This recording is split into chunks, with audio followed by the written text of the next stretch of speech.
Welcome to Let Us Farm. My name is Emily Noel Oge of Let Us Farm. So today we are discussing about what makes fishes to disappear in earthen pond. Because you may have noticed that sometimes maybe you stocked 5,000, 2,000, 1,500 in earthen pond, and all of a sudden during harvest you may just see only 50 or 100. And then again, you've never seen any of them dead, but for some reasons they keep disappearing. So we shall be discussing about what makes these things happen and a way to stop them from happening.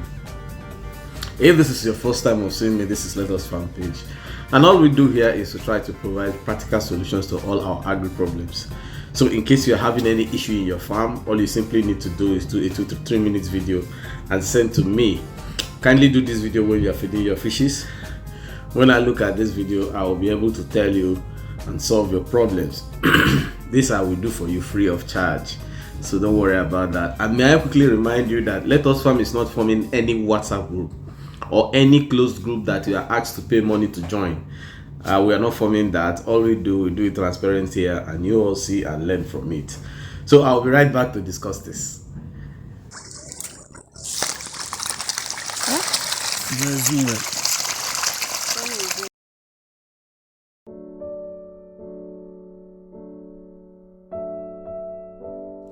Welcome back.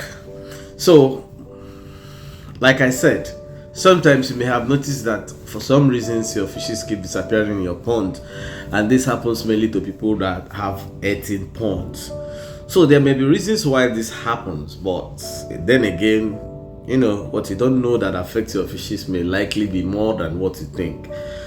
So now I want to roll out some reasons why this happens and solutions to these things, so that if you have ever seen it or have ever noticed it, now you know what you can do to stop them. So if you watch the video I played, you see that there are covers in some ponds that just showed up. This is part of the preventive measure, because one of the things that actually make fishes to disappear in the earthen pond is unwanted intruders in the pond. Yeah.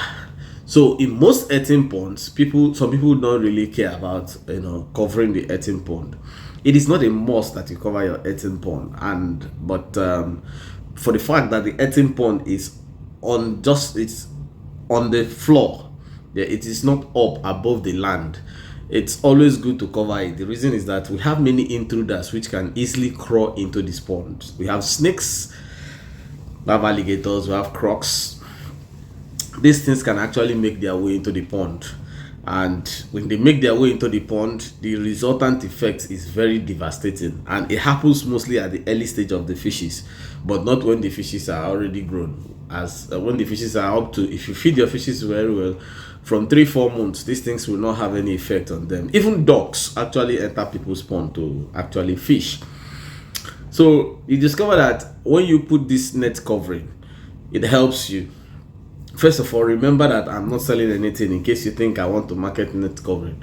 No, but from experience past, there was a time I had some issues in my pond, my earthen pond. So I stocked some fishes, about 2,000 thereabout. I got there one day, I was feeding, and the responses, because for me I use spot feeding. So whenever you use spot feeding, there are a lot of benefits to that. So part of the benefits is that it will help you to know what's going on in your pond, like I always say. So that day I got there, when I was feeding, the reaction I got from the pond was very low, as in the turn up to eat was very low. So I kept on wondering, could it be that because of the rain that fell before I came to feed? So I was like, okay, maybe if it is rain, next time I come I will find out. I went there again to feed, and when I still got there, the response was still very, very low. So I decided that let me do a quick check on pumping out the water in the pond, and I discovered that fishes are not even in this pond. What could have caused it? So quickly I had to go and get a fishing net and put in the pond, on top of the pond. Lo and behold, by the time I came back there the next day, we caught a very big mighty black snake. Yeah, you heard me right, very big mighty black snake. Unfortunately for me, I lost a lot of fishes to that and money. And this happened then because we had little knowledge of what these nets were for. So if you have earthen pond, it's always advisable you buy net and put on top of the pond. These nets are not so expensive, but the job they do is so much. I give you an example. If you don't put net on your pond, sometimes snakes, when they crawl enter inside the pond, what they do is that they swallow your fishes. So when they swallow these fishes, they go out for digestion. So you will not notice anything in the pond. You won't notice any movement in the pond. Now, if it was alligators, crocodiles that enter your pond, you may say, oh, how can this happen? But if your pond is in a bush and a bush close to a stream, there is possibility of you having crocs, alligators around the pond. You may never know. These ones also eat fish in quantity. At a stretch, one alligator can take 10, 15 fishes at a go.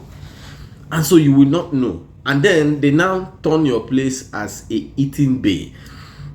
So every day they come to this pond to eat. Every day they come to this pond to eat. Now, if you have like 1,000, these fishes are reducing. You may not still know, especially when you are scattering feed in the pond. You wouldn't know because you only see little or no movement in the pond. But by the time you want to harvest, that's when you now understand exactly what you have been doing. That's why it's always good to pay attention to anything you are doing. Pay attention. Even if you're not around, you can also use cameras to watch what your workers are doing. So anytime you discover that what you used to see before is a kind of reducing, then find out what is going on wrong. So this is exactly what happens in the earthen pond. They keep reducing, you will not know. So these guys are external intruders that actually go there to worsen the matter. Then we have internal intruders themselves. What are these internal intruders? When you overstock your pond. So when you overstock your pond, the fishes inside the pond will be eating themselves. Now, because it's earthen pond, most people are lazy to change water in the pond. So they hardly see what's going on in the pond. Then even those that change water, because it is earthen pond, there is mud under the water. So when they eat a fish and only remaining the skull, this skull gets buried in the mud. So you can only see that after harvest, and you are now removing the mud from the pond. That is when you see buried skull inside the pond.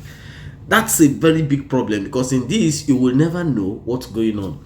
So for you to stop this, it's always good not to overstock your pond.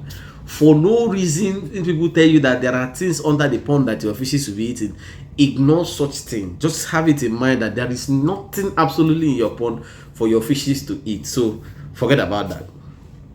So if you can be able to get the right stocking density of your pond, I can guarantee you that if you stock 1,000, maybe sickness and anything may take less than 4% of that number, you will still get others in the pond. This is the plain truth. Now, there's another thing that can also make your fishes to go. All this I'm saying is mainly for people on earthen pond. Now, there is the issue of leakage of pond. Your pond is supposed to have an elbow for discharge. This elbow is when you raise it up, it means that water is not leaving the pond. When you bend it down, water is leaving the pond.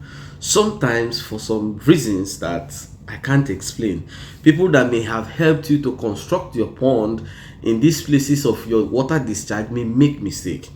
So when they make mistake, what happens is that even when you are not supposed to drain your water, your fishes go out through those piping. And you know what that means? Once these fishes are going out through those piping, it reduces the number of fishes you have. And unfortunately, you may not find out until the day you want to sell your fish.